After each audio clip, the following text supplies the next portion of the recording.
Lorenzo Cossut, giovane pilota che sogna in grande.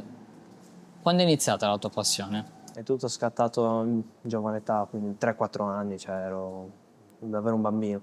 Non c'era assolutamente la passione già delle corse, era una passione in generale, motori, macchine.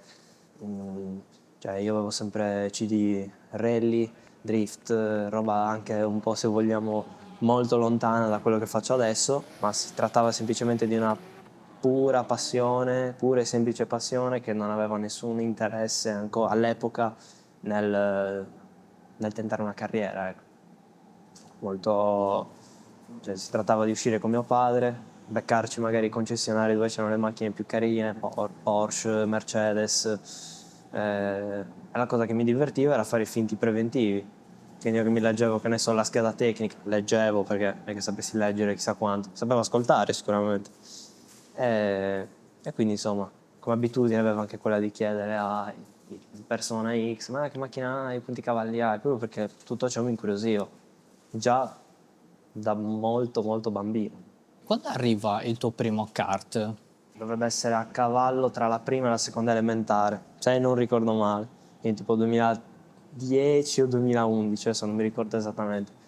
Ed è stato un kart preso in provincia di Oristano, eh, che tra l'altro era proprio sgangherato, se si può dire. Io ho passato tutta l'estate con mio padre a risistemarlo, cioè ma era un progetto proprio fatto per divertirci, per dirla tutta, un esempio, per far capire quanto è stata casalinga quell'esperienza. Si pranzava, si tornava giù in garage, che tutto era un disastro tranne la postazione per sistemare il go-kart, e il cambio di quel kart è stato fatto tagliando un manubrio di una bicicletta che ci ha prestato un vicino, quindi tutto estremamente casalingo. Qua parte tutto. Raccontaci com'è andata. Mio padre aveva scoperto l'esistenza di questo cartodromo che esiste dal 2013 e mi aveva portato casualmente una volta, mi ero divertito, correvo con il kart, quelli all'epoca erano mi sembra arancioni, però il modello è esattamente quello. E avevo 9 anni forse ancora da compiere. E per l'anno successivo sono venuto qua per il mio primo corso, cioè un campus di 5 giorni, full immersion, dove si girava, si imparavano il discorso delle traiettorie, la frenata, i sorpassi. Quindi nel 2014, come premio per la promozione per la quinta elementare, sono stato qua. Da lì è stato proprio colpo di fulmine, perché io all'epoca studiavo batteria, cioè ero musicista, cioè avevo come due grandi passioni le macchine e la musica, che adesso è tuttora così, per carità, però all'epoca ero più concentrato sulla batteria. Quando è arrivato il cartodromo ho detto, cavolo, mi sa che ho trovato un'altra bella valvola di sfogo, e così è stato per tutti i successivi anni tuttora. La tua prima gara in kart? Cioè per arrivare alla prima vera gara in kart di un campionato vero e proprio, c'è stato un campionato di kart a noleggio, due tempi, quindi vediamo un po' più corsaioli, ad Artena, che è in provincia di Roma, nel 2017. Prima gara è stata sotto il diluvio, e la pioggia è una cosa che ha caratterizzato tutti i miei passaggi di categoria. Quindi prima gara con i kart, con i KZR, diluvio. Prima gara con gli X30, diluvio ad Alghero. Prima gara con le Predators, diluvio. Primo test con le GT, diluvio. Quindi piccola caratteristica del mio percorso, la pioggia. Ecco, qual è proprio la difficoltà che può trovare un pilota proprio sul bagnato rispetto all'asciutto? E lì sta molto nel trovarsi con la macchina e col fatto che la superficie su cui stai poggiando le quattro ruote è molto diversa. Cioè, perché comunque una pista in asciutto hai una traiettoria ideale, hai del grip che è presente in un certo punto e in altre zone no, e quindi uno ha già un'idea su come possa essere la qualità di tutto ciò che fai, quindi della qualità della pista, qualità anche della tua guida. Uno ha già ha un'idea, dice se faccio così la macchina fa questo. Sul bagnato è un'incognita, perché purtroppo la qualità della pista può cambiare da un giro all'altro. Cioè la pioggia può aumentare, può diminuire, la qualità della gomma può diminuire o può restare, cioè la gomma può restare sana, eh, passare in determinati punti per tenere in vita le gomme, perché se sono asciutte, cioè se la pista è asciutta con gomme da bagnato si mangiano. Quindi è una serie di cose che c'è chi si trova molto bene, c'è chi per molti è proprio il proprio punto forte, che magari non fanno tanta differenza sull'asciutto, ma sul bagnato sì, e altri che magari brillano, diciamo, sull'asciutto e sul bagnato magari fanno fatica. È molto molto soggettivo. Dal kart sei passato a una GT. Com'è stato? Io ho avuto una fase intermedia nel 2021, cioè ho corso con le Formula Predators, che pur essendo un'esperienza durata un anno, è stata molto formativa perché si trattava di vetture estremamente instabili, cioè un go-kart su steroidi, chiamiamolo così. Mi ha permesso appunto di già instradarmi verso cioè un approccio di weekend che poi si è confermato nelle GT. È stata una bella esperienza, ho fatto podio in gran parte delle gare, altre dove ho faticato perché comunque è stato tosto. E poi a fine anno c'è stato appunto il primo approccio con le GT. È stato un primo test a Cremona su un Ferrari 458 Challenge e come ho anticipato prima pioveva, come al solito.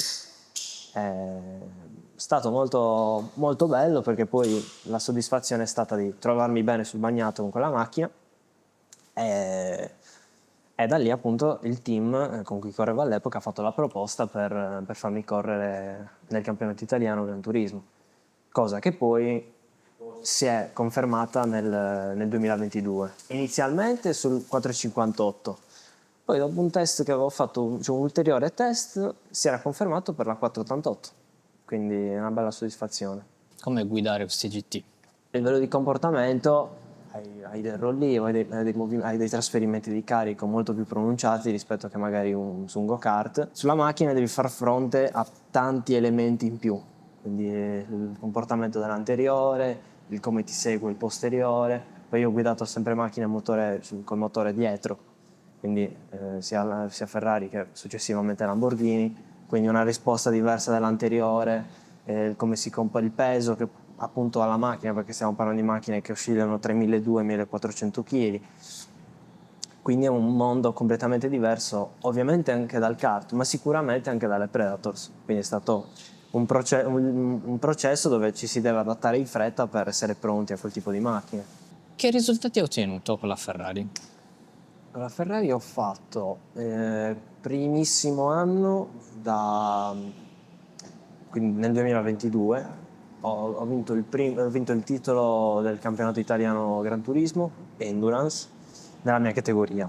È stato un bel calendario perché ho corso la prima gara è stata per Gusa ed è un ricordo indimenticabile anche perché è stata fisicamente molto difficile perché mi trovavo alla prima gara in Sicilia a metà maggio, c'erano circa 30-35 gradi, in macchina ce n'erano almeno 50, tra i soliti 45-50, e io per l'ansia, cioè non per l'ansia, sì, mi ha fatto un brutto scherzo e non ho mangiato per 3 giorni.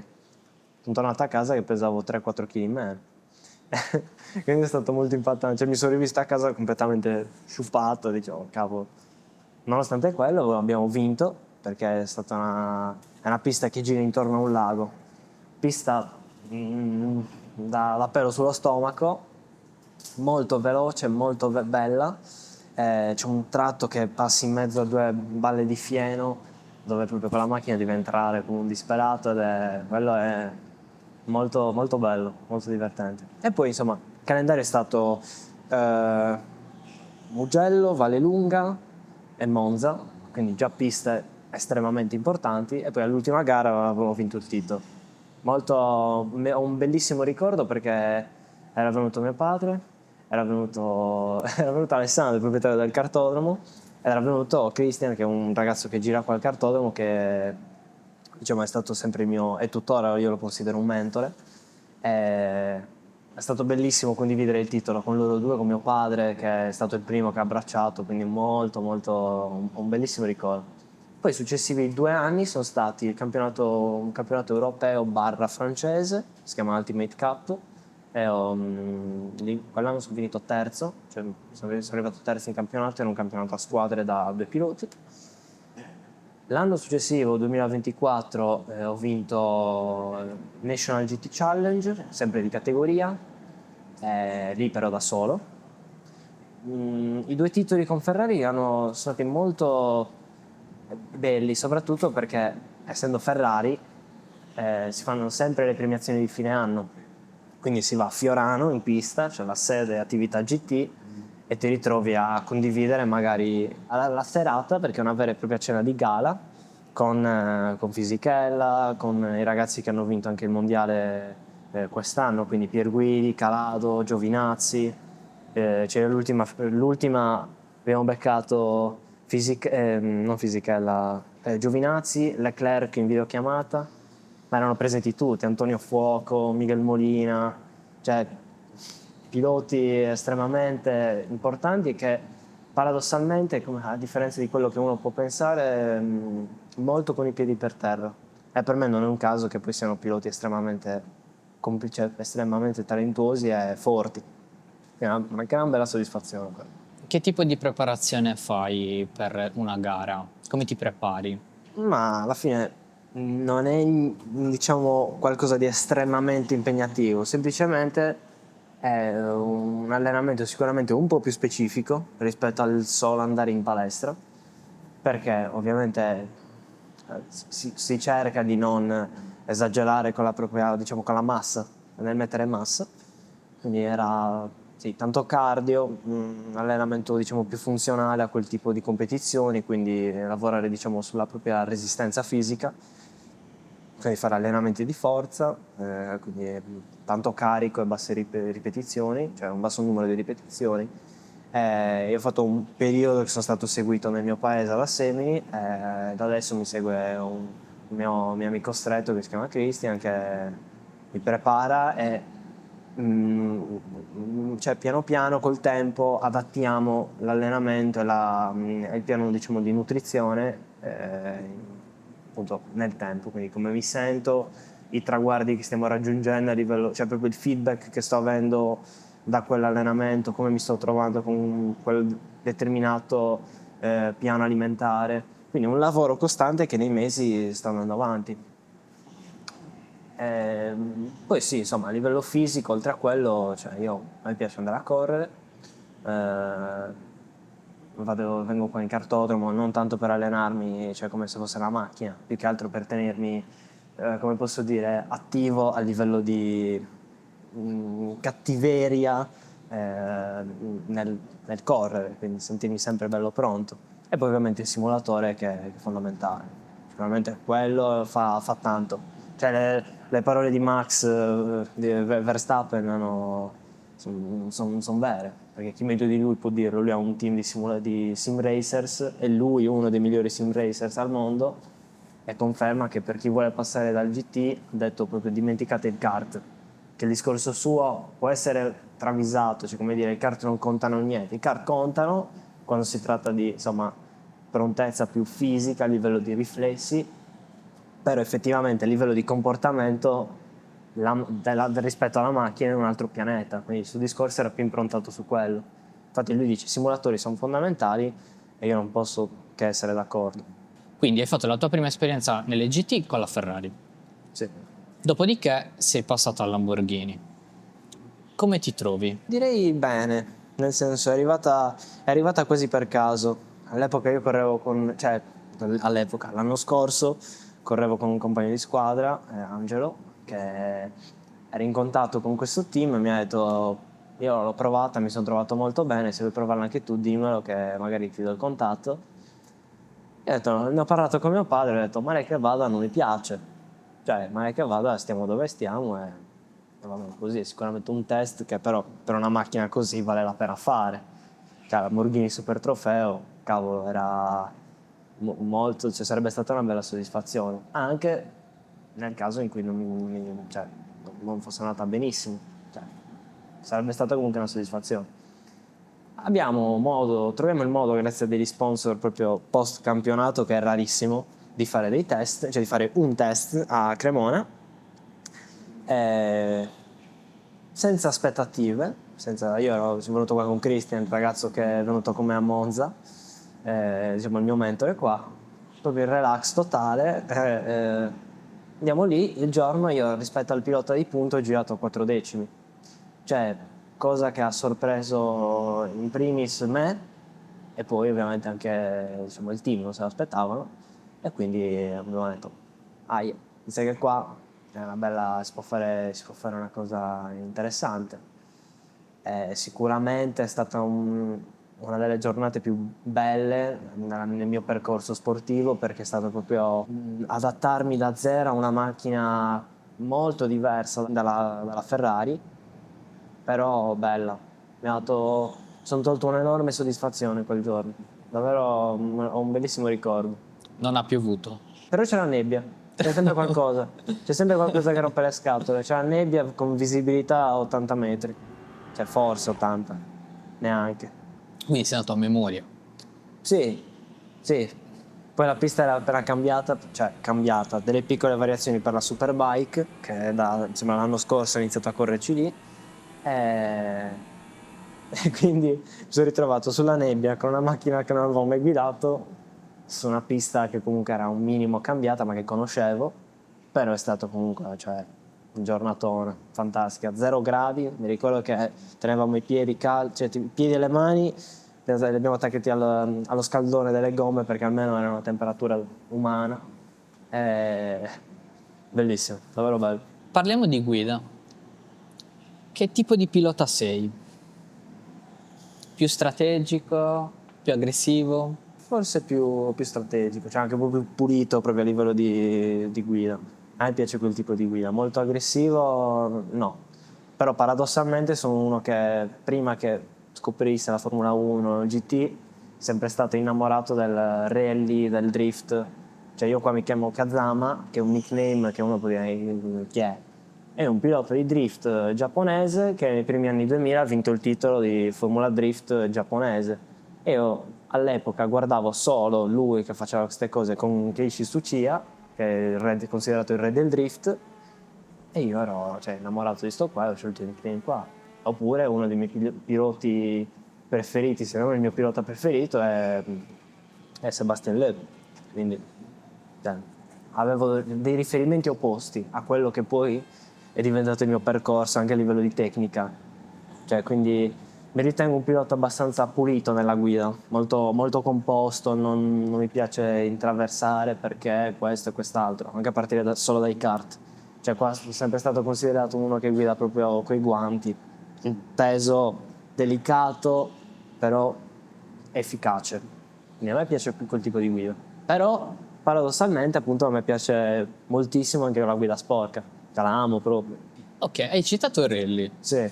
Ti faccio questa domanda perché io comunque lavoro nei rally. Quindi ti chiedo, hai mai pensato di correre un rally prima o poi? Sì, io lo adoro. Cioè, io prima di Gran Turismo c'era VRC Evolution per la PlayStation 2. Cioè, per me esisteva quello. Cioè, io ho sempre guardato video su YouTube di onboarding lab con la Xara, con i McCree, con la Focus, perché con la Skoda si schiantava, poverino. Ma la Focus no, la Focus faceva tanta roba. E poi ho sempre avuto giochi di rally. Quindi ho detto no, io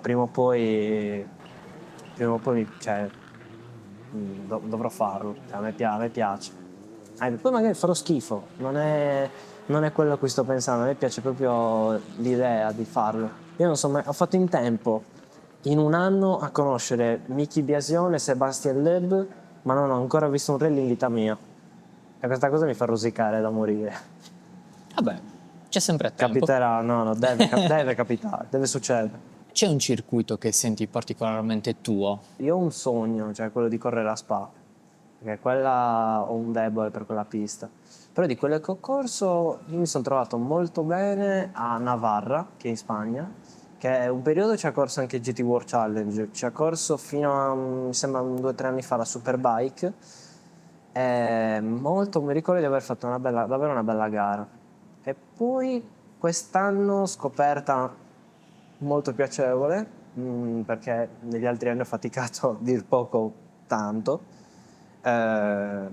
Mugello. Mugello con la Lambo, soprattutto in qualifica, mi sono trovato da Dio, proprio bello, bello, bello. Però una pista che ti dico, tra tutte, quella a cui sono più legato, anche per ricordi, per diciamo le vibes che mi ha dato, Vallelunga. Vallelunga proprio bellissima. Non c'è una curva che non mi piaccia. Che obiettivi ti sei prefissato? Beh, come spesso dico anche insomma, nelle varie interviste, c'è sempre il sogno di fare la 24 ore di Le Mans, questo sicuro, cioè nel senso è il sogno di ogni pilota GT, ma penso anche di ogni pilota in generale, perché al di là di correre in Formula 1, di fare determinate gare in Formula 1, c'è quello, c'è Le Mans, io poi a me piacerebbe fare tanto Sebring o Daytona, quelle gare lì sarebbero una soddisfazione. Cioè, io mi riterrei non arrivato, però ti dico, cioè, dopo quello, per me c'è niente. Come percorso per un pilota, per un pilota. Però sicuramente magari il sogno sarebbe quello di diventare un pilota factory, cioè essere proprio un dipendente dell'azienda per cui tu fai le gare. Quindi il tuo lavoro è quello, punto, non esiste altro. Quello sarebbe una bella cosa. Quanto è importante la tua famiglia in questo sport? Senza di loro non sarei ancora qua a casa, assolutamente. Nel senso che forse la mia fortuna è stata che i miei genitori non sono mai stati, diciamo, con le disponibilità economiche per farmi correre. Non le hanno mai avute. Cioè la mia è una famiglia normalissima che può vivere una vita normalissima. Non di più, ma perché è la normalità di gran parte di tutti noi. È semplicemente il fatto che loro si sono impegnati tanto, ma davvero tanto, cioè tanto e non rende l'idea di dire che i miei si sono impegnati tantissimo, perché non arriverei a quel livello di quanto si sono impegnati davvero. Ehm, perché entrambi i miei lavorano, cioè, anzi mia mamma lavorava, adesso non può più, quindi c'è stato un impegno anche da parte di mio padre nel contattare gli sponsor, nel prendersi tante prese in giro, nel prendersi dei no, che forse è molto meglio di una presa in giro, e prese in giro qua ce ne sono state anche parecchie. Ma comunque il imperterrito ha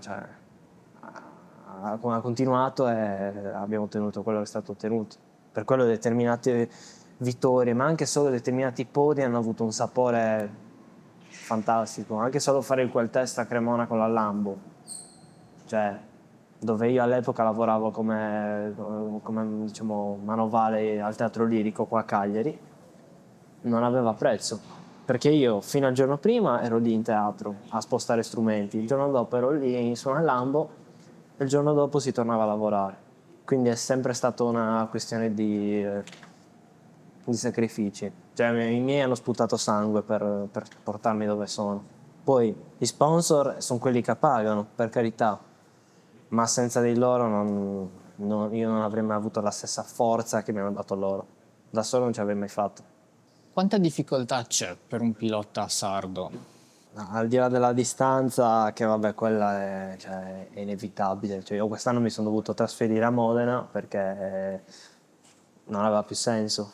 Cioè, un quarto delle spese di un campionato erano solo i trasporti. Stava diventando insostenibile. Cioè, o si fa così, cioè, o io mi levo dalle scatole o sto a casa. Cioè, tanto una vita normale qua la posso avere. Però siccome purtroppo, per fortuna, la mia non è una vita normale quando ci sono in mezzo a quel tipo di macchine, l'unica scelta intelligente da fare a questo punto, dopo questi 3 anni di percorso, era trasferirsi. Cioè si stava aspettando anche fin troppo, ma comunque la possibilità è arrivata quando le condizioni erano proprio buone per poter stare lì, stare sereni, cioè poter correre, lavorare, e insomma sostenere tutto questo, perché non era più fattibile. Poi a livello di sostegno, diciamo, di aziende, quasi si fa fatica, perché c'è di mezzo che non tutte le aziende giustamente non possono permetterselo e, purtroppo, come in tanti altri posti, conta il cosiddetto bigliettino da visita. Quindi funziona per alcuni, non funziona per altri, e io cioè è capitato che io facessi parte di quegli altri. Quindi aziende che magari a te non sponsorizzano, ma magari a un altro sì. E non parlo di pilota, cioè parlo di altri sport che magari, pur spiegandogli il potenziale che ha il mondo del GT attualmente, che non è un caso che cioè è esploso con l'arrivo di Valentino Rossi, faccio un esempio, però comunque è un mondo che è in continua espansione e che stanno arrivando tanti sostenitori, quindi tanti finanziatori, però comunque c'è chi fa finta di non capire, chi semplicemente non può, e lì è legittimo. Cosa fai prima di una gara? Tendenzialmente mi isolo, come tutti, cerco di stare, diciamo, concentrato, fare mente locale su tutto quello che mi è stato detto magari in precedenza con l'ingegnere, con i miei compagni di squadra, quindi cercare un attimo di entrare nell'ottica di quello che sta per succedere, ovvero la gara, o anche una qualifica. Ad esempio, cioè il metodo che uso io si applica per tutte le circostanze, un po' più intenso per la gara. Sicuramente io mi metto per fatti miei, mi ascolto la musica, da appassionato è una cosa che mi aiuta, mi concentra,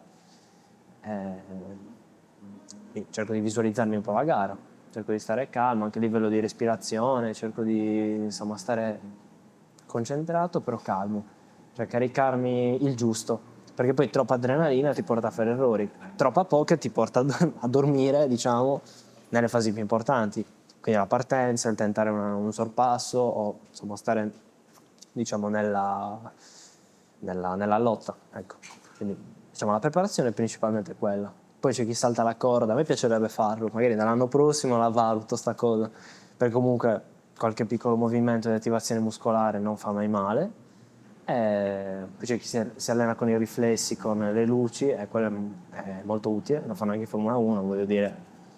Invece a me trovo che aiuta molto la musica, quindi rimango su quello e poi cerco insomma di fare un po' di, diciamo, training autogeno per stare lì sul presente e non pensare troppo alle cose passate, alle cose future. Prima di salire sull'auto, rivivi la pista nella tua mente o sali e non pensi a niente? Ho imparato a fare, diciamo, un mix, perché inizialmente, cioè l'ho imparato molto, cioè, in tempi recenti, perché ho sempre pensato, cioè io purtroppo ho avuto il problema di pensare troppo, cioè analizzare troppo, cioè vedo proprio che la mia testa si separa dal corpo, ma invece deve essere un tutt'uno, perché così se no, cioè, pensando in questa maniera mi perdo tante di quelle opportunità magari anche di godermi la gara, e quindi anche, diciamo,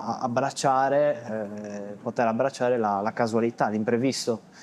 Quindi una cosa che ho imparato sicuramente è prendermi il giusto di quello che c'è da prendere a livello di nozioni, di, diciamo, problematiche, chiamiamole problematiche, ma più sulle soluzioni alle difficoltà che posso avere durante un giro, cioè durante la mia guida, e mettermeli in saccoccia ma non pensarci più di tanto. Cioè tu quando entri in pista, che già che ti mettono le cinture, ti regoli un po' la tua posizione, sei già su un altro pianeta. Sei già in modalità corsa. Sì, è come si suol dire, si abbassa la visiera. In GT non si abbassa la visiera, ma è come se, cioè, la tua visuale da così diventa così, cioè diventi un cavallo da corsa. Mentre le tue sensazioni dopo la gara, quando scendi dall'auto? Io tendo ad essere molto, stranamente molto neutro, cioè quasi, quasi un robot, nel senso, me lo dicono in tanti, cioè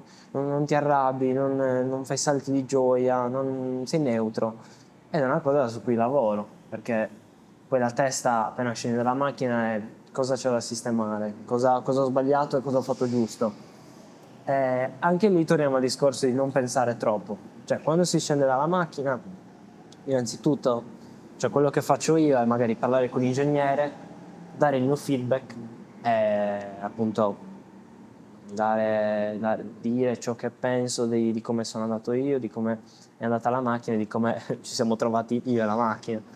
E quindi è un continuo parlare con l'ingegnere, parlare con magari ci sono anche dei veri coach nella squadra, parlare con i miei compagni di squadra, che è fondamentale. Si condivide la macchina in tre ed è fondamentale la comunicazione. Quindi tenersi magari troppe cose dentro di sé appena si scende dalla macchina è forse la cosa più sbagliata che uno possa fare, mentre se sta lì, comunica delle proprie sensazioni, poi lavorarci con ingegneri meccanici diventa molto più, cioè, molto più facile, molto più, cioè, per uno diventa più intuitivo capirti.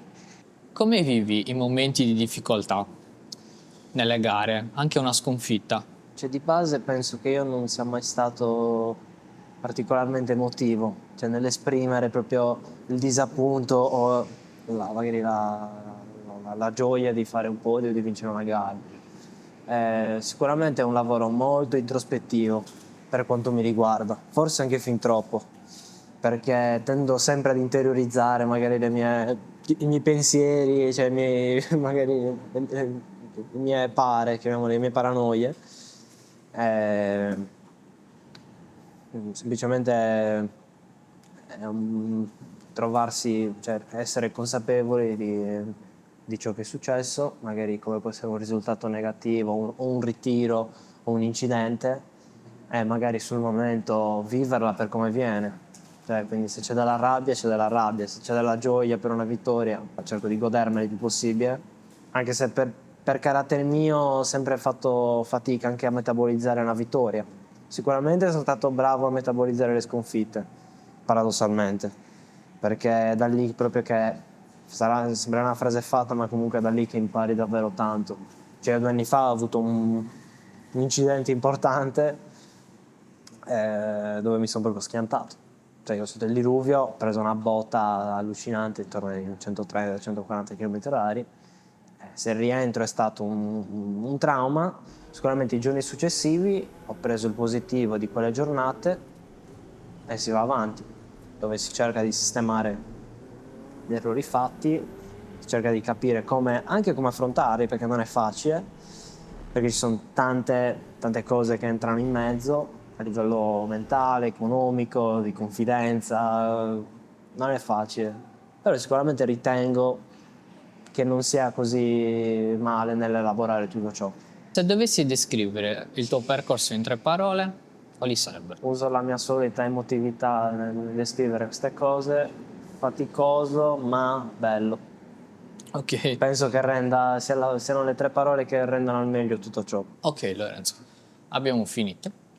Ti faccio i complimenti perché per essere super giovane hai già, nel senso, una bella testa. Ci metti tanto in quello che fai, si vede, sei serio, c'è della professionalità in te.